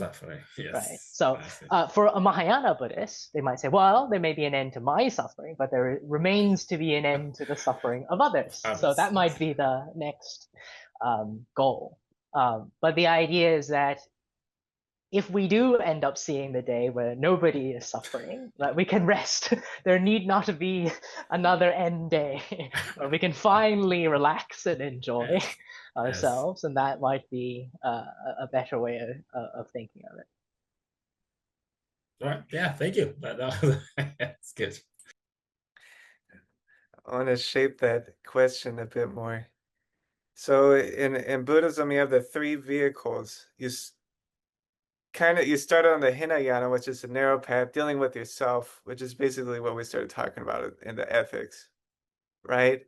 You start with yourself, relating with yourself until you achieve a basic mental health. You also have to have leisure time to do the practices, some financial stability, a community of people to support you, a teacher who's accomplished in it that can guide you. It's a lot to just complete the beginning narrow path that's focused on you. But I think the interesting thing from the evolution from the Hinayana to the Mahayana is there's an opening up moment. And I think it has to do with wisdom. You start seeing that I'm just life, I'm just awareness. You stop becoming such a personal thing. It stops being about your personality, and you start seeing the world as yourself. You start seeing that everyone's aware, everyone's living, everyone's suffering, and you start relating to other people as you. And so, what do you think about that, Dylan? Yeah, it certainly can be described as like an opening up, like generosity, like loving kindness, like compassion. These sort of faculties within the Mahayana path is to realize that, oh, this isn't my movie. This isn't about me, right? I'm not the main character of this story. Everybody's is the main character. And so there is an opening, if you'd like. But of course, this isn't that dissimilar to certain Brahmic or Vedic traditions of seeing everything as ultimately an Atman, right? There's an opening up there. The difference is that for a bodhisattva, there is also sort of the collapsing after opening up. So after opening up, there is, in the Dhamma, there's a description also to not take seriously the notion that you are a savior as well. So there is a sort of inclination, having opened up, having been sensitive to the pleasures and pains of others, to see yourself as having some sort of savior role to play, and everybody else is meant to be saved by you. That, you know, you have that sort of relationship, that you are the ultimate therapist and everybody else is your patient. And so that is also something that a bodhisattva has to collapse as well. And so there is the opening up, but also there is the realization that there is nothing to open up to. And we're all sort of helping each other. There is a nice analogy where, in a sense, even as an enlightened being, the sentient beings of the world are the water to the tree of enlightenment. So everybody is working together to solve a mutual problem. This is sort of even further sort of developed in Vajrayana, in the lightning bolt sort of tradition, where there is a ultimate sort of collapse, and to see everything as merely almost like a mandala, just merely an appearance of having something. And so even the notions of opening up and closing up sort of collapses as well. And so all three vehicles become sort of one vehicle, and then even the one vehicle collapses. But that's all sort of very, very, very sort of difficult and complicated to understand just by words alone, right? Some people describe those sort of sensations when they sort of meditate, or when they have a sort of a psychedelic experience and so on, of that collapse. But the lightning bolt tradition goes in further, that if you can describe that collapse or describe that transition in terms of a phenomenal experience, then that in it itself is also a delusion. Right? A true collapse has no phenomenal experience equivalent, so it shouldn't feel like a something. It shouldn't be, and so the danger in it being feeling like a something is that you start to take it seriously again. So you've tried so hard to not take appearances on seriously, and to disassociate appearances with things as they actually are, then you fall straight back into appearances again. And so at the end of the day, the lightning bolt tradition doesn't really necessarily prefer to have the distinctions. So they give up the idea of there is this tradition and that tradition and this tradition. There is merely just different ways of getting at the same thing, right? So in sort of Mahayana sutras, you have arahants converting to bodhisattvas, for instance. And so there is no sort of ultimate qualification. Well, oh, once I've started on this path, I'm stuck here. I must be an arahant, or if I'm a bodhisattva, I must be a bodhisattva. It just depends on the individual and their own insight.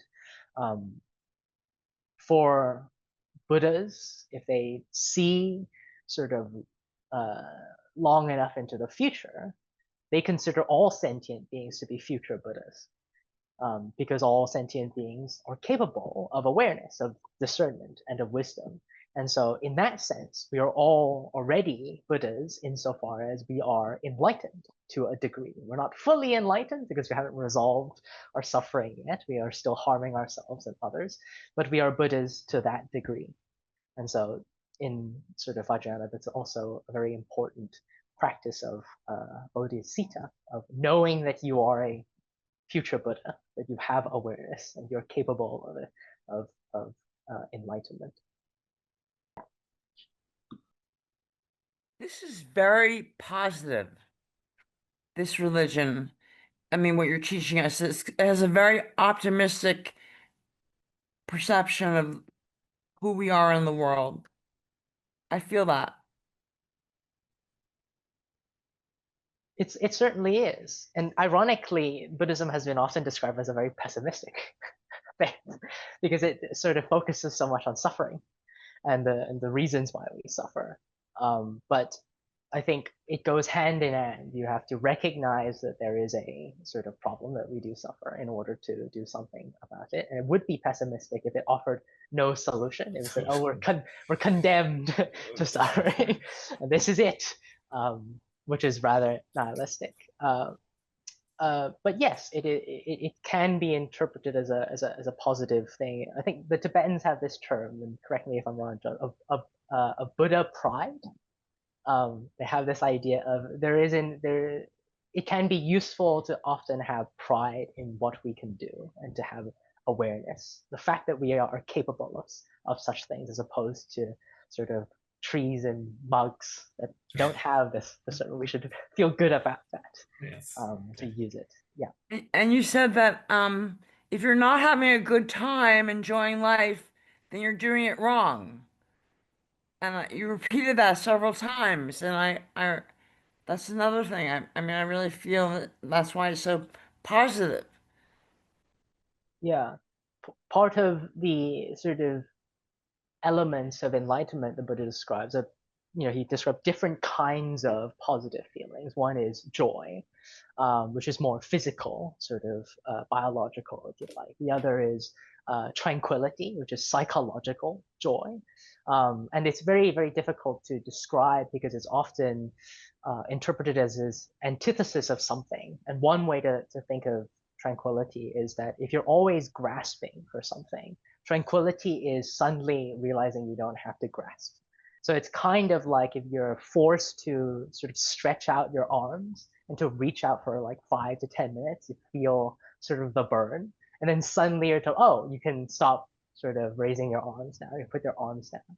So tranquility is described as that kind of psychological tranquility. We're no longer grasping for an external sort of stimuli to bring you pleasure or peace. You have a psychological sense of security.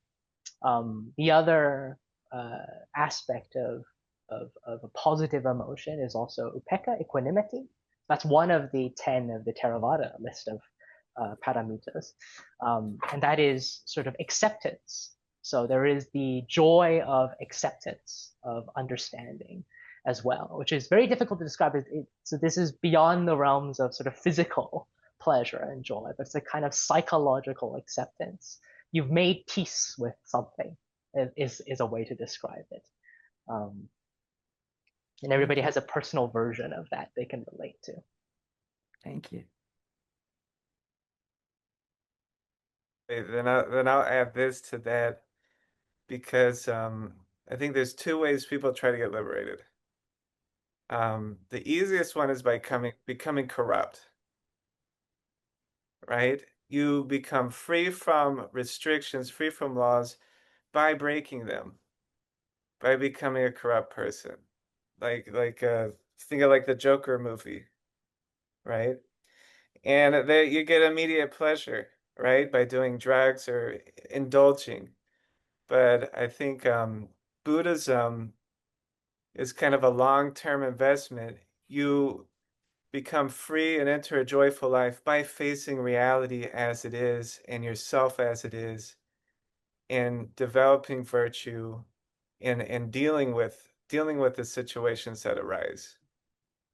Right? Just the way like going to the gym sucks at first. You may feel like you're dying, but if you stick with it, you have this healthy body that feels good all the time. Same with breaking an addiction. At first, it's a nightmare, but after you get through it, you have the joy. What do you think, Dylan, about that? Yeah, definitely. It's sort of a sense of counterintuitiveness that you have freedom through discipline. But like obeying the law, if you're a good person, it doesn't feel like you're following all of these rules all the time. It only feels like you're following all these rules if you're trying to break. And so now you have to pay attention, right? So you have to pay attention to the law if you have if you have the intention of trying to get your way out of it. Another way of understanding it is that if you approach freedom in terms of breaking the rules, you're still living by them, just in the opposite direction. So rather than going with the flow, use the river analogy, you're trying to swim against it, but you're still bound to the flow, just in the opposite way.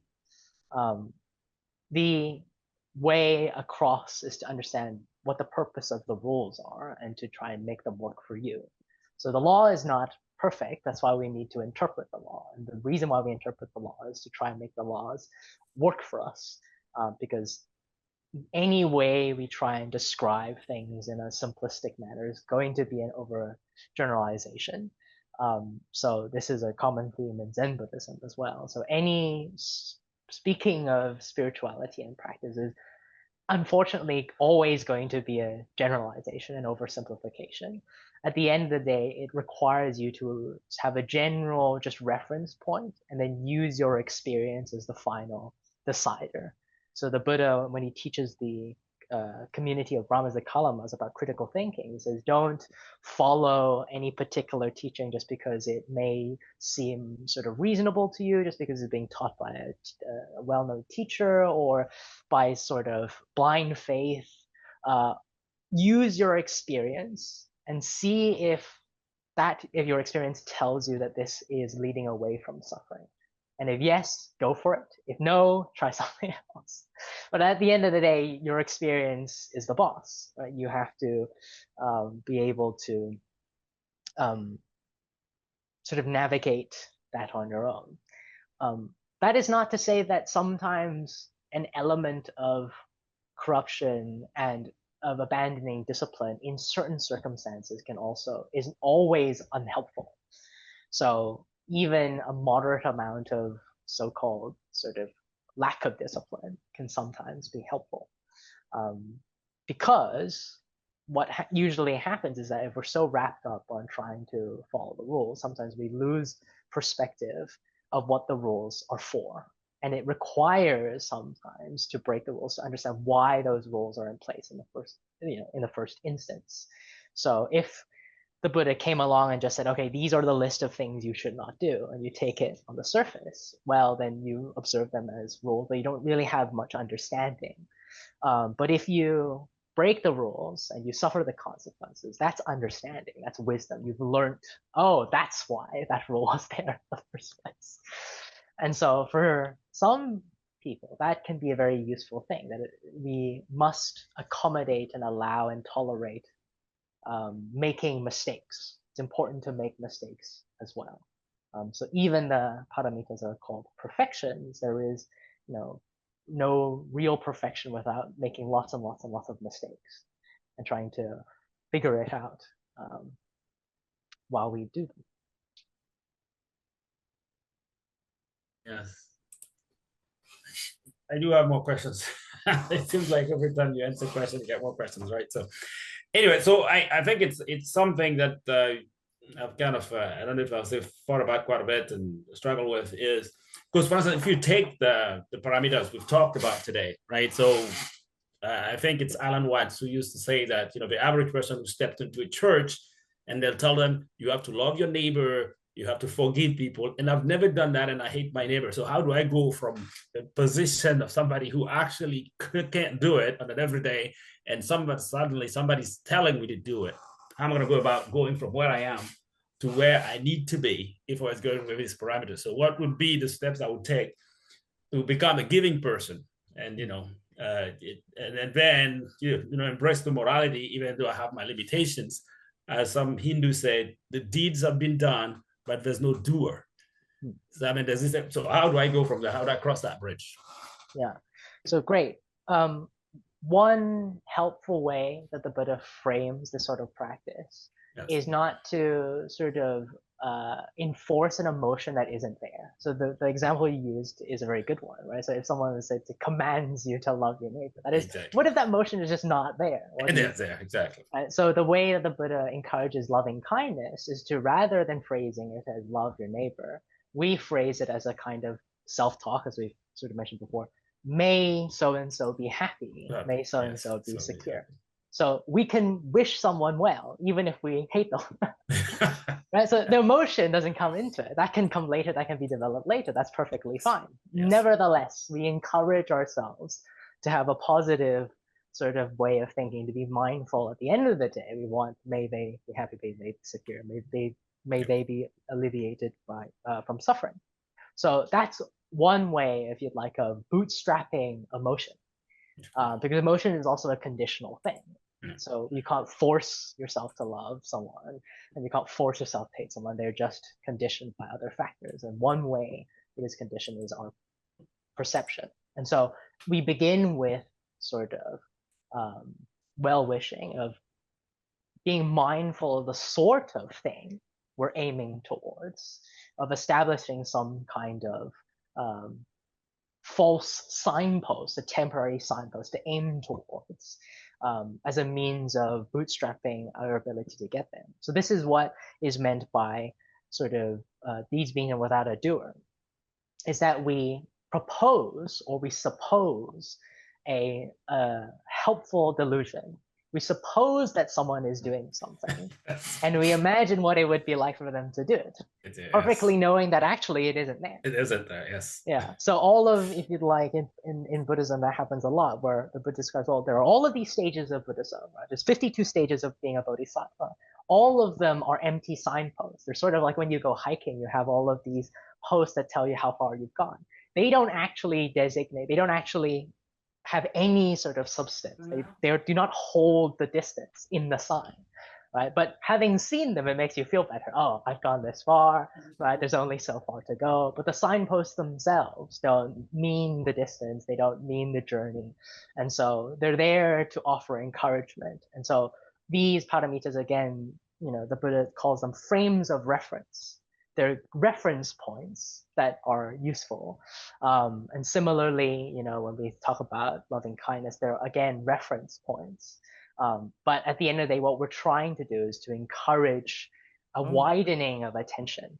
So what we're doing, rather than saying love thy neighbor, what we're really doing is pay attention to your neighbor, right? So once we've opened that door of being able to involve our neighbor in our field of awareness, that makes loving them a little bit easier. Where if you never include them in your awareness, you never think about them, then yes, it would be sort of almost impossible to ever have any feelings of love. I hope that's sort of helpful. Oh no, that's really helpful. I think I can probably offer Alan Watt's perspective, which is again, as I said, I read about it. His point was, if you have zero familiarity with love as anything, it's going to be hard, right? So his point was, no matter who you are, there's something or somebody you actually love. So try to find that first in you, and then learn to familiarize yourself with how it feels like. Then you can start expanding it out of yourself and then extending it to other people. So same thing for forgiveness. You forgive somebody or somebody just forgive you. So find these little signposts somehow similar in yourself, and then focus on them, make them grow, however small they are, and then progressively you expand it. But your perspective is great. I never thought about it, so that's very helpful. Thank you so much. That's also great. The Buddha sometimes uses an analogy to help with that, where he sometimes says that, well, if you're a parent, then one way to do that is to sort of feel the emotions you'd have for as if, for a child. Or if you're a friend, then try and use that sort of familiarity, that feeling, as if you were sort of treating them as if they were a friend. Yeah, that's a very good way to start developing these positive emotions. Thank you.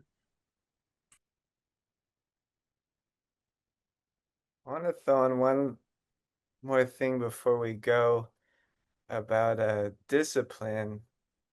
And I mean, really what we're talking about, working on ourselves, developing these virtues, being mindful, is a really great service to ourselves and to others. Probably one of the best things we can do is make ourselves less shitty.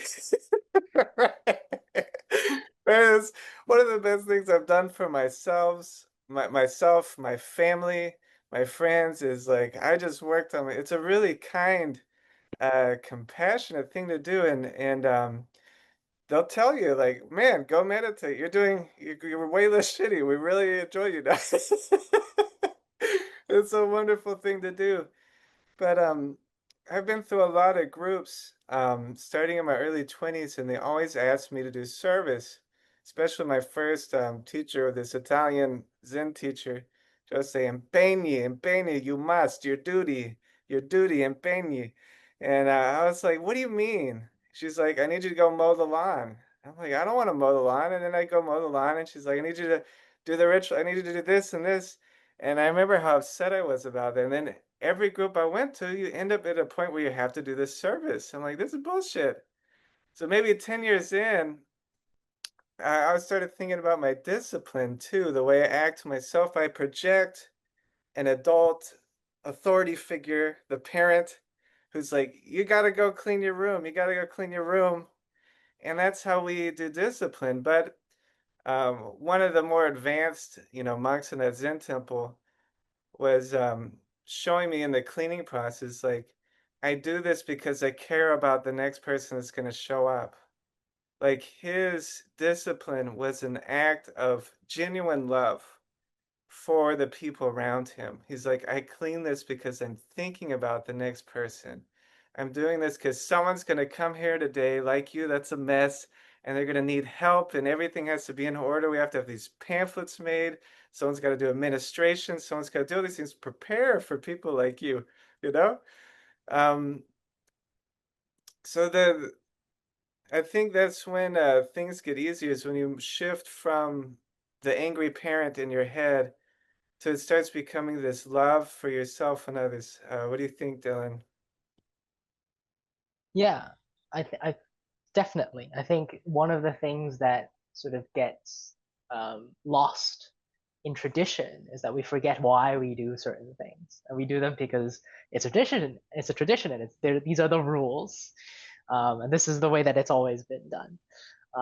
But it's important to sort of one to question why we do certain things, and of course it's great to have people in your life to be able to point out, oh, there's actually a point to this, there's a reason why we do things in a certain way.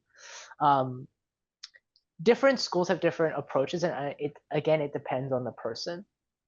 One particular perspective is that if you reveal all of the reasons, then you don't leave room for the person to discover for themselves what the reason is. And so if you tell them everything, that wisdom is yours and yours alone, right? Then they wouldn't have had the opportunity to develop their own wisdom. The other perspective is that, well, if you simply burden others with ritual and you never reveal, right? What if they just never get it? Then what then?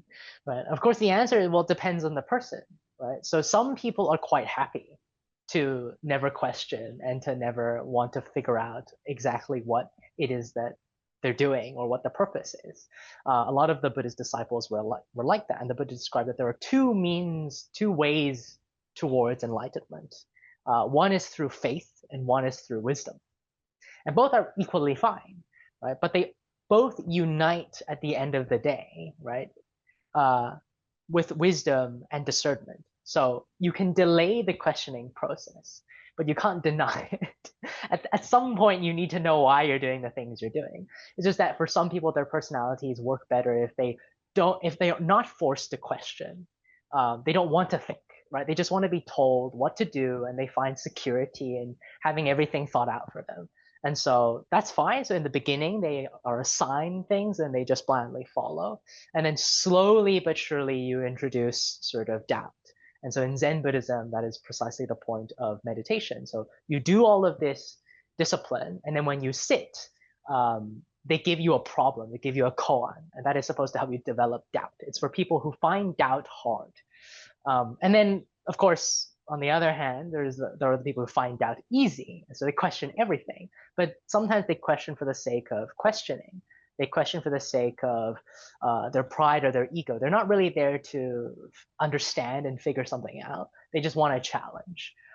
So in which case, they might use a different approach, right? They might sort of entertain certain questions and deny others, right? They might answer questions in a nonsensical way, which is a classic thing in Zen Buddhism, right? They might beat you over the head with a stick as another means of going about it. And the idea is that it doesn't really matter which method as long as it works. But then the difficulty in that is that then you're very much at the mercy of your teacher and their abilities and their insight, and whether they're able to judge your character and decide for you what the best option for you is. And it's not that that is not a good idea. I mean, even in Tibetan Buddhism, there's a huge emphasis on the guru, right? The person who, or the bodhisattva, or the Buddha who is responsible for your growth.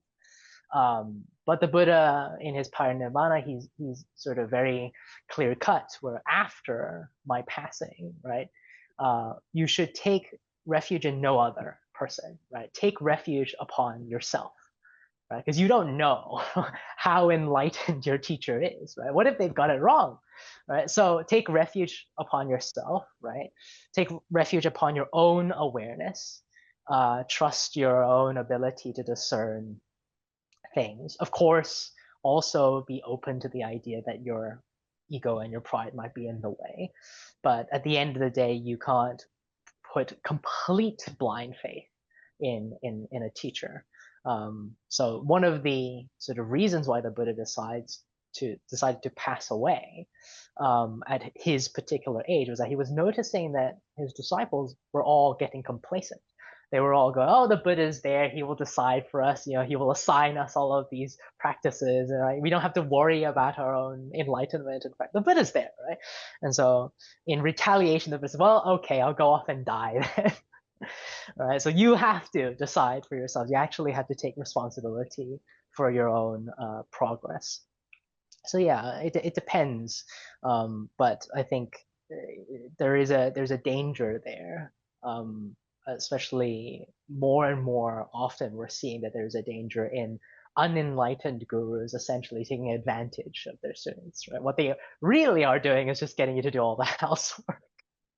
um, it's not uncommon, but we have to utilize our own discernment and also to be mindful of loving kindness towards ourselves, right? So, the first step of loving kindness is to wish ourselves happiness and security.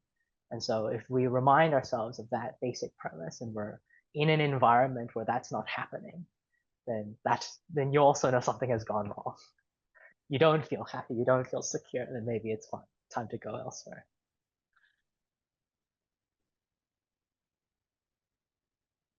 All right. We did it. Dylan, thank you so much for coming. Thank you for having me. Isn't he so smart? He just throw anything on. What about Western philosophy? What about this? Well, that is just I have to write a script. He never needs a script. Incredible. Um yeah, Ron, you want to say something? I just had one more, excuse me, one more question.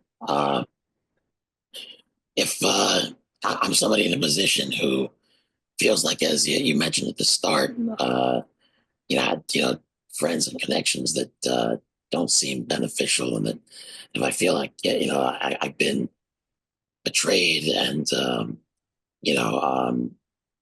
distanced from them despite trying to reach out and connect, and then I'm at a point now where I feel very, I don't know if it's isolated or how much am I doing or not, but what do I do to try to what's my next step to try to reconnect, or to if I feel like established connections over time have been untrustworthy or betraying. What do I do to try to reconnect, or just take steps to have faith again or to have belief again? And trying to form some kind of new connections. Well, what do I do for my thinking and my actions in that direction? Yeah, that's a great question. The Buddha's advice on this is twofold. The first one is more practical, but not always possible. And so, one way of finding sort of noble friendship is to find a suitable locality. So maybe the problem is where you are looking. It's not that they're not there, but it's just location, right? It's just that you're not in the sort of environment where those friends exist. And so maybe that is a sort of more physical change of just finding a physical environment where those people are. You have greater experience at this. You've joined a lot of different groups, and so you experiment and you go to all of these different communities and you see who are the people that you sort of relate to. The other is more internal. So on one hand, you're looking and you're awaiting opportunity, but on the other hand, you're also preparing yourself for the opportunity. And that is sort of a combination of loving kindness and ethical discipline. So you want to, the sort of people you are looking for also have a standard of choosing their friends. And so people who work on themselves often look for people who work on themselves. And the people who work on themselves have to have loving kindness towards themselves. They have to be able to wish themselves happiness and security. And so one sort of thing that you often say is like, this person has great sort of charisma or a, sort of an aura to them that radiates positivity. That comes from being able to genuinely wish for oneself happiness and security. And so if you sort of wish that for yourself, that becomes quite infectious to others as well. And they also want to be part of that as well. Ethical discipline has to do with certain habits. So the Buddha notes that if, noble friends, admirable friends probably don't want to associate with those who have sort of bad habits. So if a person sort of is harmful to others, or is rude to others, or unkind to others, or they're unlikely to associate with them. So on one hand is to put yourself in a position where those opportunities are available, but also to be at a personal level able to make the most of those opportunities as well. And so, two sides of it. The location one might be difficult depending on where you live. I'm sure there's virtual opportunities as well and stuff like that sense. So that makes sense as well. All right, thank you.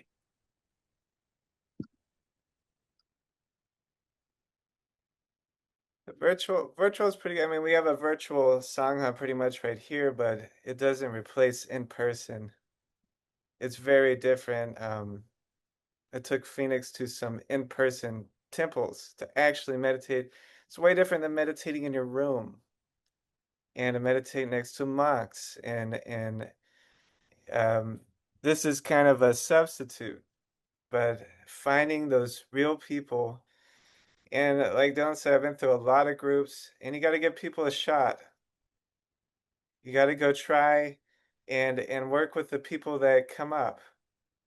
And it's been really it's really opened me up a lot to be around all these different kinds of people and people I'd never meet. Just going to group events. Meetup is a great one. You're in New York City. You can go to Meetup and go to all kinds of stuff, and you never know. But just making those potentials for that to happen.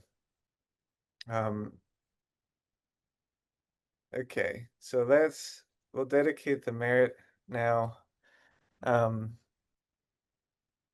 So come into your seat, take your pose, and we'll dedicate the merit today. And we do this every time, and it's a moment where we think about everyone else, right? That this isn't just info entertainment. We want to actually apply this. Become less shitty, for the sake of all beings. Um, all right. So,